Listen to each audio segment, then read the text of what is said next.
I want to wake up in a city that never sleeps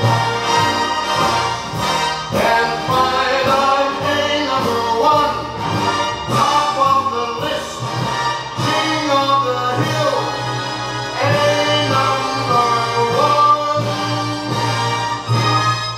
These little town blues are melting away. I am gonna make a brand new start on it in old New York. Ladies and gentlemen, welcome to the Bad Brad Berkwitt Show on Ringside Reports YouTube channel.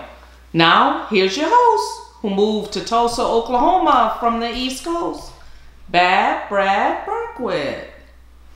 Hey folks, this is a special show, and the voice that you heard is the one, the only, the legendary Francis Albert Sinatra, who turns 100 on December 12th. And around the world, there's been tributes. Magazines, Vanity Fair, Life magazine, you name it, he's been on the cover of it. He's been discussed because there's only one Francis Albert Sinatra. And Frank, you know you're sitting up there with my father right now, getting ready to do the 8 o'clock show, and he's in the front row. You know I miss you, I miss my father. I grew up on Francis Albert Sinatra, and what we've done is put together a special. And we've taken 5 questions from viewers of the Bad Brad Berkwitt Show from around the world. And I'm going to answer those questions. Now, without further ado, forget about it. Debbie's going to read one question, I'm going to answer it, and we're going to go through all the questions. All right, here we go. Okay, the first question was, what was Frank Sinatra's biggest hit? He's had several biggest hits, honestly. Yeah, All or Nothing at All, which he recorded in 1939 with Harry James and was re-released, was a huge hit. That was his first major hit. Strangers in the Night was a huge hit for him. Something Stupid was a huge hit for him. Now, a lot of people will debate on I've Got You Under My Skin and Summer Wind and all those popular favorites. But if you're going to talk about success on the charts that went to #1, Strangers in the Night in 1966 knocked everybody off the charts. It was #1. Something Stupid in 1967, which was a duet with his daughter Nancy Sinatra. Massive hit. And again, All or Nothing at All. There's been songs that made it very big and become fan favorites. People say My Way, New York, New York. But as far as topping the charts, Strangers in the Night, All or Nothing at All, Something Stupid. And there's other ones, but those 3 definitely went to the top of the charts. Okay, the second question was, what message do you think that Frank Sinatra wanted to convey to his fans in his music? First of all, I don't think there's ever been an artist, in my opinion. There are great artists out there, absolutely, but I don't, in my opinion, and since this is a Frank Sinatra special, there's never been one artist in music history that so interpreted a lyric like Frank Sinatra did. And he believed the lyrics of his songs. He sang them, he lived them. When he sang I'm a Fool to Want You on Columbia, he had broken up, well, him and the marriage between him and Ava Gardner, when he redid the song, because he's done it more than once. It was about unrequited love. Him and Ava. Ava was his true love. He'd been married several times, but Ava was the one that broke his heart.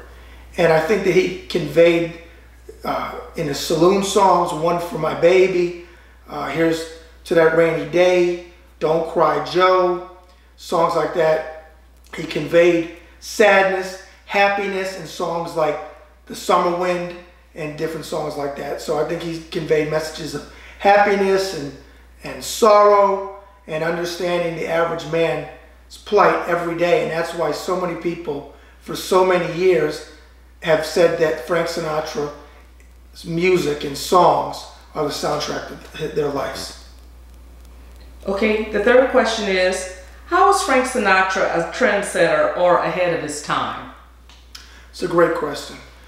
How was he a trendsetter and ahead of his time? Well, let's talk about what he's done for civil rights. In 1945, he did a documentary which he won a special Oscar for called The House I Live In, and it dealt with racism against blacks, against Jews, and so on.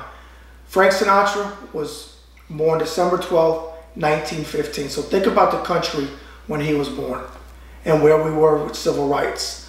Frank grew up around Italians and blacks and different nationalities, Irish, and so on and so on.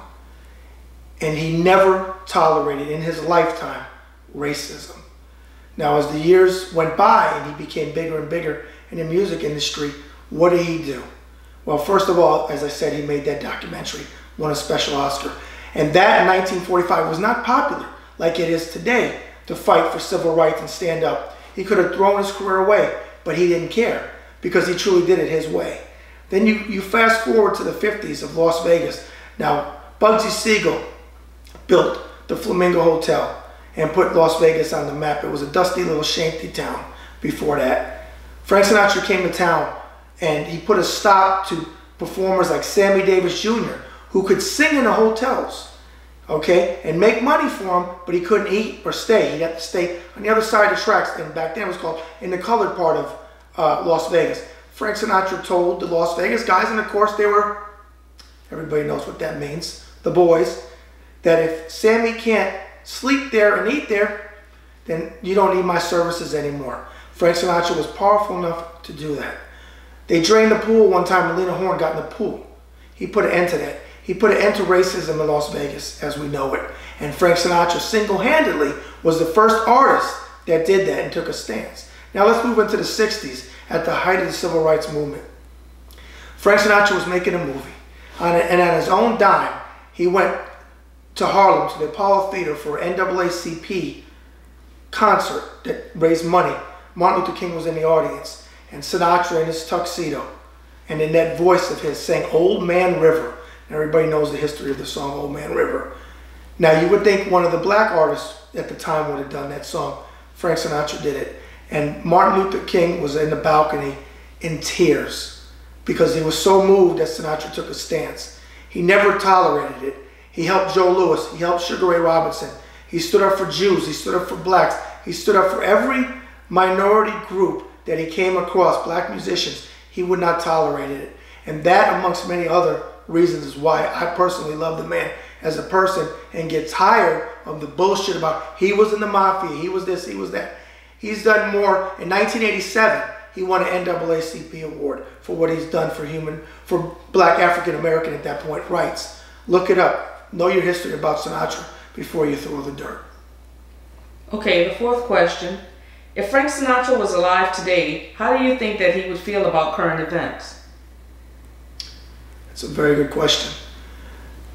I think he would speak out. I think he'd be seriously hurt on the way that people treat each other because he wasn't part of that. He didn't play into that. And with terrorism and all this going on, I think he'd be more vocal than he ever was. I think he'd raise funds for whatever cause it was to combat these type of things.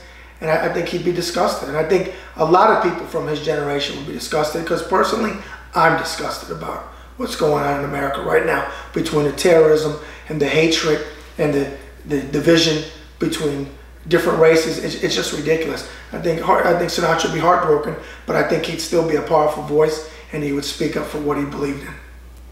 Okay, and the last question is, what is your favorite memory of Frank Sinatra? You know, that's a great question too, and that's a tough one, and I'm going to get touched by this because it makes me think of my father. So, let me get through this. My greatest memory of Sinatra, and I've got so many. See, you know, it's hard to say one, but I'll tie it into my dad like this. My father, God rest his soul, was 40 years my senior. He worked with Sinatra at the Fontainebleau and different places over the years. So I grew up on Frank Sinatra.